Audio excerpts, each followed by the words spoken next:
বেটি এই দেখ জুতো বানিয়ে দিয়েছে, এবার রোদের মধ্যে তোর আর পা জ্বলবে না।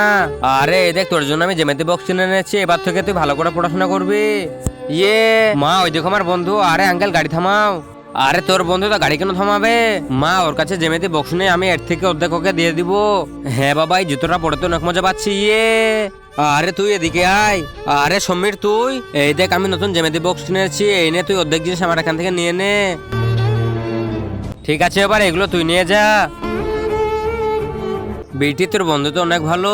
হ্যাঁ হ্যাঁ বাবা, এরা অনেক বড় লোক, এর জন্যই তোকে আমি কিছু কিনে দিইনি, যা কিনে দিই সবাইকে দিয়ে দিই। মা, বন্ধুকে সাহায্য করবো না তা কাকে সাহায্য করব? বাবা, তোমার এই রোদের মধ্যে পা ব্যথা করছে না?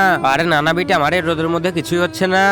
বেটি এবার জুতোগুলোকে খুলে দে, না হলে নষ্ট হয়ে যাবে, কালাবাতে স্কুল যাবে, তখন আবার ফিরে যেতে হবে।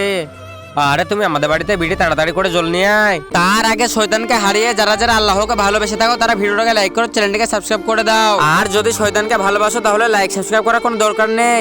আরে থামো, আমি এখানে জল খেতে আসিনি, তোমাদেরকে আমি কিছু বলতে এসেছি। তোমার মেয়ের সঙ্গে যেন আমার ছেলে যেন আর না মিশে। আমার বেটা তোমাদের মতন গরিবদের সঙ্গে বন্ধুত্ব করবে না।